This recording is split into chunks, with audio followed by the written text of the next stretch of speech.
My background is in manufacturing. I'm a manufacturing guy for 15 years, so I can relate to a lot of you out there in the audience specifically.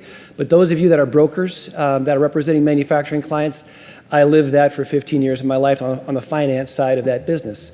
Very specifically, it was in contract electronics manufacturing. And that's important for you to understand because the one thing about electronics in terms of pricing is that they go down dramatically. And that's where I grew up. So I grew up in an industry where our customers were GE, at the time Jack Welch in 1995, espousing Six Sigma. And we had folks coming in and telling us we had to take 10% out of our product pricing year on year. So you guys are familiar with the plasma TV that cost $4,000 when it first came out. What do you buy that plasma TV for today? $200 at Walmart, right? Healthcare costs have got to do the same thing. We're happy today that healthcare cost increases are being mitigated, right? That we've got increases of only X%. Our perspective is that healthcare costs have to come down dramatically. And we've got to find ways that we can use resources, process control, innovation to actually bring the cost of healthcare safely and efficiently down dramatically. So that's what I'm going to talk to you about. And I'm going to give you a high-level overview of what we're going to talk about here. So Novo Health is board-certified independent physicians. That's important because quality is where this program starts. The facilities are also nationally accredited, either JCO or AAAHC, but they're surgery center based. Why? Because they're less expensive. Some of you in the room understand that surgery centers, from a Medicare perspective, are reimbursed 53 cents on the dollar. Right, so the same procedure in a hospital outpatient setting, a surgery center is going to get reimbursed 53 cents. When you talk about then that as your base, multiplying that out by a multiplier, you get a feel for some of the conversation that we've had about how the pricing component and the discounts don't make sense. Medicare pricing never made sense to me either. We tore our pricing down when I started with the group that we're working with, and this is Novo Health's background. Understood what our costs were, understood what our profit margin needed to be, and we set our prices based on that. Insurance companies didn't know what to do with us, right? What's your multiple in Medicare? I said, here's my fee structure. You do the math, right? And so that's how we've approached this differently and sustainably. The other thing is we're using proven business strategy. So process control, variation control, cost management, right? Things that any business person in this room would certainly understand. We're applying those principles. And we're physician-led. Why is that important? I think all of us want physicians managing our healthcare. We don't want administrators like me managing our healthcare. We want physicians that know what they're doing, how to diagnose, how to treat in charge of our healthcare. Now, we can give them the tools to help them manage, but ultimately we want them in charge, and that's what this program's about.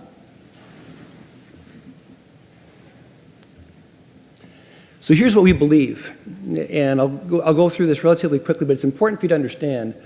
99% quality is not good enough. We talk about that 1% that falls out. Well, boy, aren't we great? We've got 1% only failure rate. I'm sure a lot of you have seen the statistics, if you've done any Six Sigma studies, what 1% failure rate means in terms of lost pieces of mail, airplanes that crash per day. It's far too high. Right, so Six Sigma is something that we espouse. It's 3.4 million defects per million. I couldn't get physicians to understand exactly what that meant in terms of the number of cases that they were going to do. So we put our number at 0, because effectively that's what it was. So our idea is that we're going to go for 0 defects, 0 infection, 0 readmission, 0 ER visits, 0 falls in our surgery center and in our recovery center. And we've hit that target twice. If we hadn't put the target at 0, I can assure you the target wouldn't have been met. Healthcare must cost less for the patient. These physicians have worked their tails off, in some cases decades, trying to be more efficient, trying to save, and those cost savings have gone to the systems and gone to the insurance companies, but ultimately not to their friends in their community. The guys and gals that are running the businesses, that are working their tails off and can't figure out how to reduce that healthcare component, our doctors want to be part of the solution. But up until this point, couldn't be part of the solution. This is where I'll talk to you about how we've made our physician-led healthcare part of that solution. We don't have any affiliation with primary care physicians in our area in Appleton in particular. And so we're searching patients out that can find us and seek us out. And so what we had to do was to get one step ahead of all the primary care doctors that were purchased by a lot of the systems in our area. How do you do that? Develop relationships with the employers such that you can create a cost incentive to bring those patients in, but the patient experience has to be so great that every patient that walks out of our facilities is an advocate. And those of you in marketing understand or have listened to marketing, you know that there's no way that you can market better than a satisfied person that walks out of your business, right? So, solutions through relationships.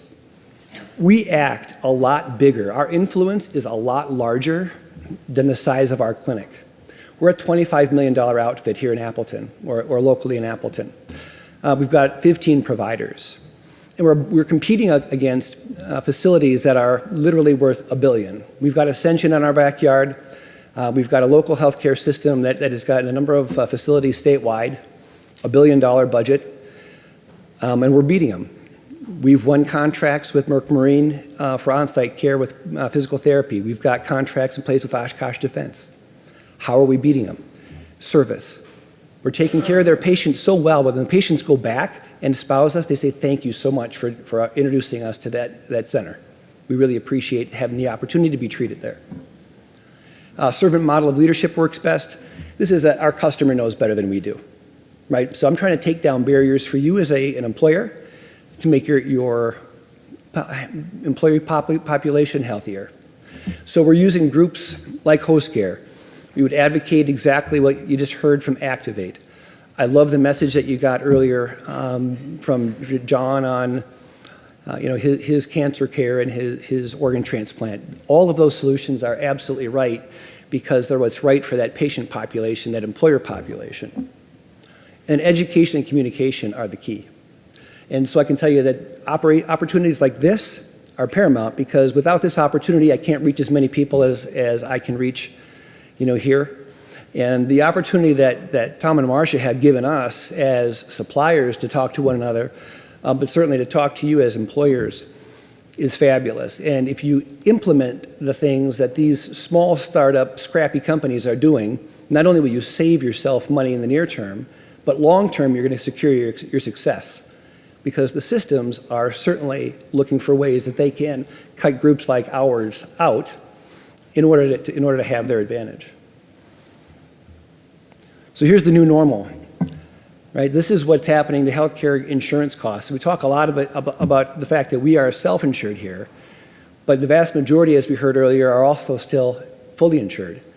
60% increase. What's ultimately going to change people's minds to go self-insured? Untenable costs. I know we heard from Natasha Plank-Odom. You still here, Natasha? Yeah, there she is in the back of the room. So her cost difference here between 2005 and 2015 was 168%.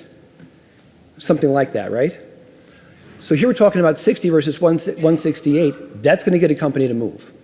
My expectation is that you're going to see more companies go self-insured because they simply can't pass the costs on to their employees any longer. And they're going to have to figure out ways to truly reduce the cost. So when I talk to my doctors and I talk to other independent physicians, these are the questions that I'm asking them, right? So who is your customer? And ultimately, who's paying for your service, right? And why do they prefer you as a provider? Does it have to do with cost, quality, and performance? And then who are your strategic partners? And I would advocate both ways here, that in order for this to work, you're going to need the physician community, the independent physician community that is interested in this model, and the employers collaborating together. So when I talk to the groups that are interested in creating a bundled pricing mechanism, I'm asking them that question: who are your strategic suppliers? Because if they're not the employers in your community, then you've got the wrong answer. And if they're not those employees that come to see you, you've got the wrong answer. So how are we doing? This is the cost of healthcare in the US in terms of price compared to other countries. Here's where we rank in terms of quality in terms of other countries. You saw this earlier, price doesn't equal quality. We're upside down. So what are we doing about it? I'd say again, access to care is critically important. So we are putting our folks on site, and we're trying to avoid care. Counterintuitive to what you'd think from a surgical group, right? The vast majority of the people that you see are going to be operated on. Ours is 45%. We've actually saved over $500,000 for each Oshkosh Defense and Merck Marine in cost avoidance, right, by actively managing those patients on site. That's critically important to them and to us because we want to keep those jobs local in our community. And if we can help by reducing the cost of healthcare to make them more competitive, that long-term is our objective. And we know there's an aging workforce. The average age of the workforce in our community, 52 years old. Do you think those folks don't have hip and knee issues? You think ultimately we're not going to see them? Of course we will. And so we're taking the long view on that relationship. We also do have a work comp program that we use to actively manage those acute issues when they come up. So we've got a software solution that allows you to track those patients. Our cost savings to those employers on the order of 30 to 50%, just for the work comp component. And we also have now this bundled payment and direct contracting where we offer this to the full spectrum of those employers' covered lives, not only the employees, but also their families. So today we've got 60 bundled payments that you are aware of prospectively. So in advance of those procedures being done, the patient knows what the total cost is going to be, and we stand behind those numbers. I'll get into the details of what's included there and kind of what our guarantee is. But this is all based around the idea that we need to be more accessible, we need to be easier to understand, we need to be transparent with regard to our cost, and we need to be good business partners, really good business partners to those folks that are paying the bill. So here's our strategy. On-site services, we're talking about injury prevention, work conditioning.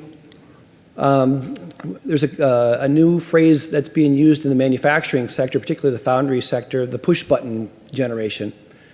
Right, so these young kids that have played video games all day, they haven't been out in the yard, they haven't been working, working as hard as the farming community in Wisconsin. Right, those folks are prone to injury. And so we instituted a work conditioning program for those people so that we can get those people back to work or get those people on the job more quickly. We had, in the case of one of those employers, a 70% turnover rate with their new hires. Can you imagine?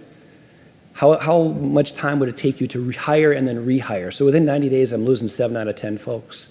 Now that rate is down to near zero, and that's what we've managed it to.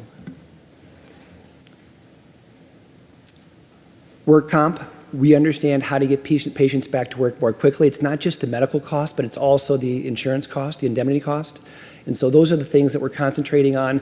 Again, not just our ideas, but the information that we're getting back from our employer partners telling us work comp costs are absolutely hitting us hard, and we've got to find ways that we can control those. In some cases, they're to the point where they're uninsurable, and they go to the state market, which is extremely punitive. We've been successful in getting those folks off of that market and getting them back to being insured. And we're doing that by actively managing those patients. We've got a software solution. That's not the intent of my conversation, but I want you to know that those solutions are out there and that we're part of the community progressing that. And here's what we are here to talk about, bundled payment and direct contracting. My opinion is that bundled payment is critical to direct contracting because it's giving the consumer something that they can understand in a bite-sized delivery model. Right? If I have direct contracting without bundled payment, I'm still responsible for all of the bills. I still don't know when the last bill has come in. I don't know exactly what my responsibility is. But if I can put that in a price bundle, a number of things happen. First of all, I know prospectively what my responsibilities are. Secondly, at the end of the day, I get one bill in the mail. I pay it, I know I'm done, right? So the direct contracts that we're signing with self-insured employers lay alongside their existing healthcare insurance. They're not meant to replace that, but meant to be an adjunct to that. We're open and we're inclusive. Similar to what you heard from John earlier, we don't charge anything to put the direct contract down next to your insurance program. It's completely free, start and stop whenever you'd like. We've had nobody stop that has started. The cost savings that we're generating are on the order of $6,000 per incident on average. But for a employer of about 100, our cost savings can easily get over $100,000 with these musculoskeletal injuries. Again, this is in our area. Huge, huge savings. So medicine for manufacturing, how are we doing this? The way that we're reducing our costs so dramatically is that we have designed these processes, we've designed our procedures from scratch to meet a price point, to meet a quality objective, and the patient experience has to be there. So again, using our manufacturing skills, manufacturing background, how do you design a medical practice, a medical solution that's going to meet those criteria so I don't have to bend something that pre-exists into some contorted shape that wasn't meant to hit. Right? None of us are using rotary telephones today. And if I were to lean the rotary telephone, do I get the iPhone? Same concept here, right? You got to start over, redesign the facility for the purpose, for today's need, and make sure that it meets the criteria. So we are leveraging that experience. The value is created and time saved, no question about it. So we talk about unit pricing a lot. What's the cost per unit? But ultimately, the real value is how quickly did you get back to your lifestyle? How quickly were you back to recovered and being able to be productive in the workplace? And so there's a time component here that has to be measured as well.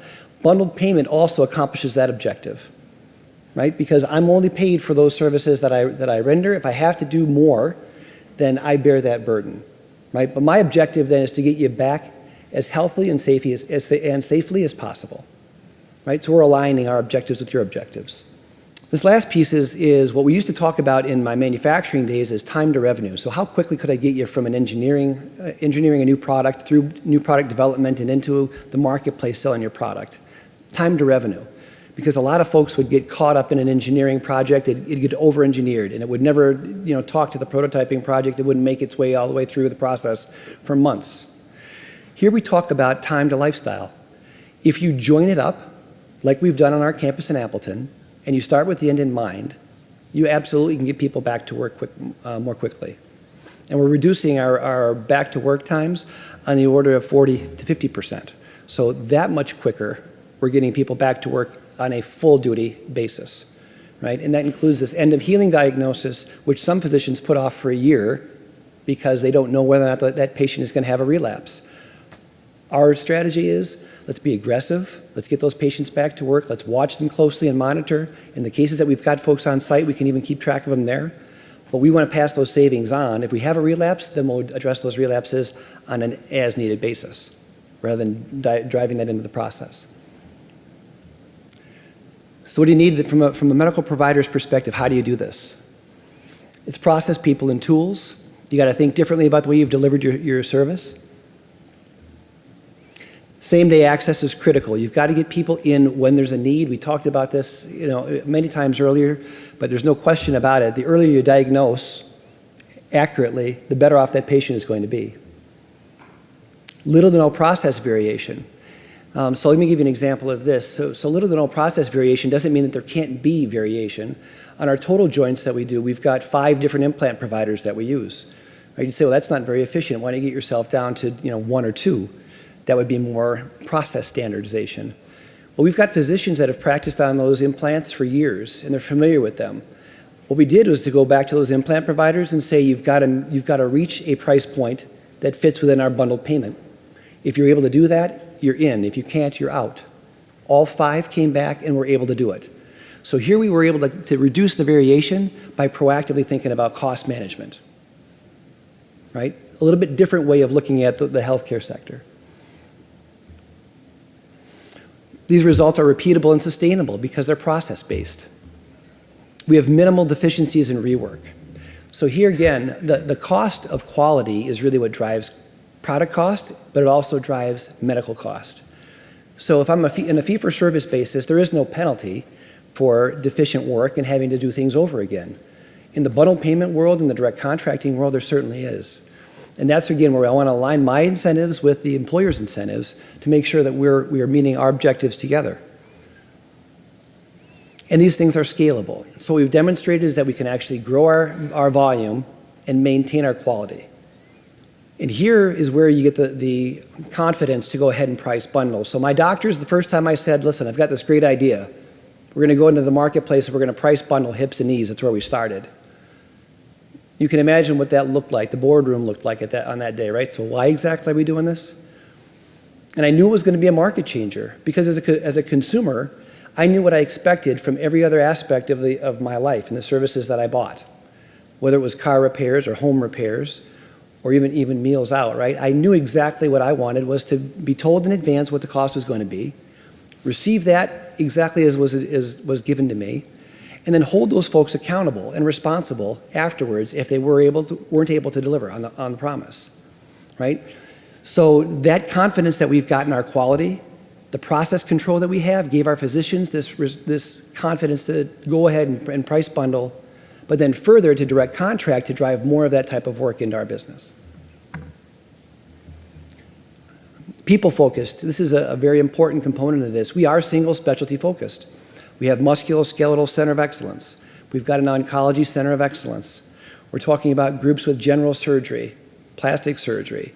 We think that when you concentrate on those things, you can get down to the finer points and manage those details more effectively. And so it's in multi-specialty spaces like hospital systems where you're trying to be everything to everybody, that you can become confused and that you become less efficient. And the processes then have to manage a wide range of variety as opposed to something that's focused and controllable. Again, reduced variation, minimal overhead. Another big cost-saving measure, we talked about facilities early on. The hospital systems are just more expensive in terms of their overall facility. But the admin costs to manage those facilities are also significantly higher. Dealing with those types of patients, the mix, our administrative costs are a fraction of what the systems would be. So we're looking at 2 to 2.5% of our total revenue in terms of management cost. So you've got a defined price point, superior patient experience, and industry-leading outcomes. And quickly, I'll cover these items. The tools that we are using to automate this process then, it sounds crazy, but activity-based costing, how simple that is. It's a tool that we are using to our benefit because most systems aren't. And the reason why you have price differences, where you'd say, well, the hospital system actually appears less expensive than we do in some cases, isn't because they've got a more competitive, in most likely, not because they're more competitive than we are, but that their cost accounting is not right. And so I don't guarantee on an item-by-item basis that we're going to be less expensive, yet over the course of time and over a broad spectrum of procedures, we absolutely will be.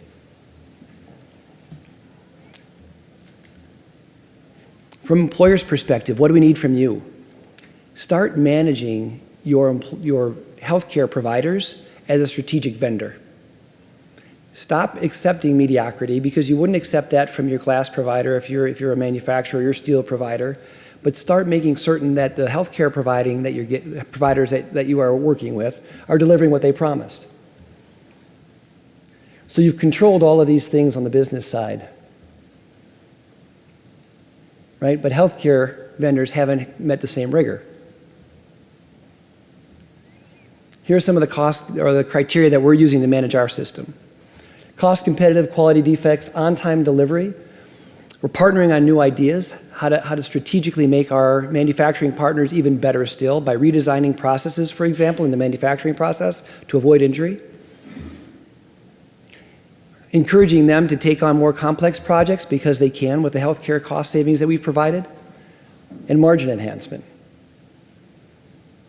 So the question is, would your employers consider their current healthcare system a strategic supplier, right? And would they meet the criteria that we've just talked about? How do we do it? We also start very similarly, as you've heard today, with claims repricing.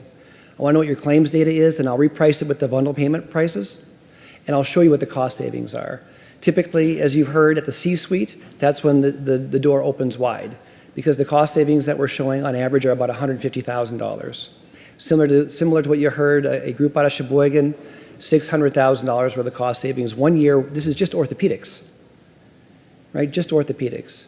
And so is it worth us, contracting with a group even 90 or 100 miles away? Positively. Working with a group like Host Care to get those travel coordinates done. We can seamlessly do this for an employer and their patients and their employees. And so absolutely we should be pursuing those opportunities. Employee education, we've talked about enough, but absolutely is critically important to getting participation. But here it is also incentive. So today, we won't do deals any longer without that employee incentive component, right? Because we know that the employee, without their buy-in and without them taking an interest in the cost and having some kind of financial reimbursement, they just aren't incented to be inconvenienced to travel or to have to make a selection. And so the cost incentives that we're talking about are somewhere between $250 and $2,500. On a joint replacement, $2,500. There are groups that are incenting far beyond what we recommend, right? Just because the cost savings are there and they want to try to get more traction, and they've been successful in doing that. But here again, we verify the utilization.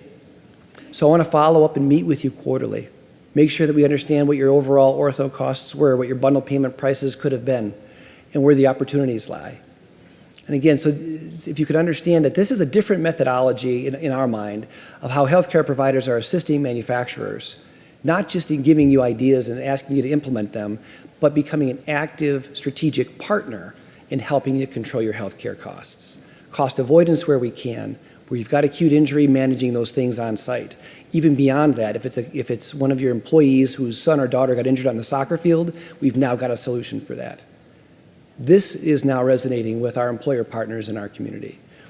And we're taking this to other communities as well. The same circumstances exist within these other communities. There are independent providers that are absolutely willing to do the work, willing to put in the time because they want to see the patients, they want that freedom, but they, up until this point in time, have not had the access or the opportunity. So the Novo Health Network is going to work nationally to bring those solutions to bear for those groups.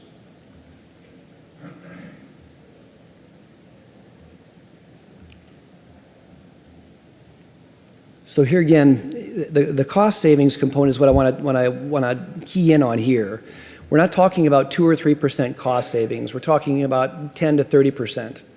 So for a manufacturer in our area, it's not uncommon for them to have 30% of their claims represented in musculoskeletal care. If we can bring those costs down 30%, there's a 3% guaranteed cost savings, right, to that individual. And so that's how we're approaching this. Going after the high ticket items first. So today it's orthopedics, it's spine work, and it's oncology. 3 out of the top 4 items that an employer is going to spend on. And then we expect to expand that. And we're doing that in the Appleton market, to general surgery, urology, women's care. And then we're going to do this also nationally. We've got nationally groups that have come and approached us as far as Myrtle Beach in South Carolina, but also Midwest, Sioux City, and as far as Salt Lake City, I was there last week. And so this is catching on. There are groups that are interested in becoming part of the solution and providing this type of care to those employer partners in their community.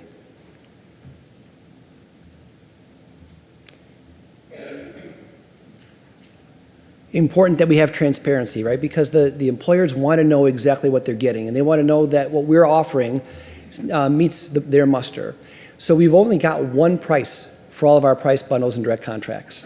Whether you're an employer of 50 or an employer of 5,000, you know that you've got our direct contracted bundled payment, right? That gives everybody confidence that they're not getting shortchanged, right? That they're not paying more than they should, or that somehow we're hiding something from them as an employer. I don't have to deal with contracted rates with every employer. I myself don't have to deal with that complexity, which makes my life easier. And really what we're trying to do is drive utilization. So it doesn't make a difference to me if you're a group of 50 or if you're a group of 5,000. I'm trying to get every life that I can into this system so that we can better manage those costs for those employers. It is comprehensive. It includes all of these things here: the facility, the surgeon, the assist, anesthesia, physical therapy, and skilled nursing. Right? And that involves our most complex spine cases, where we're doing lumbar fusions and cervical fusions, as well as total hip and total knee replacement in our outpatient surgery center. And we guarantee our work for 90 days.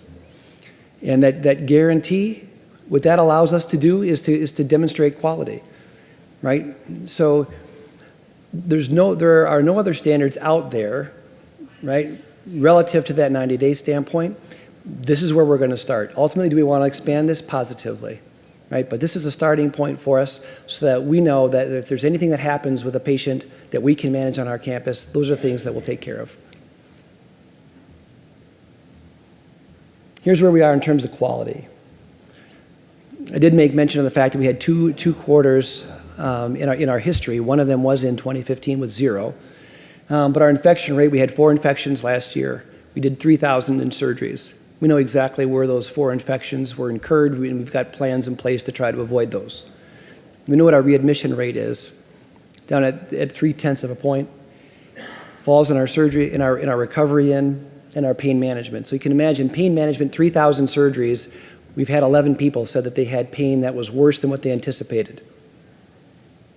Right? That happens because you're proactively working with these patients, educating them on their pain management protocols, making sure that they know if they have any issues whatsoever, they can get a hold of one of our doctors that's on call. And so again, putting the service component back into medicine, and our doctors absolutely love this. Our staff absolutely thrive on it. And so we're seeing innovation come out of our nursing staff.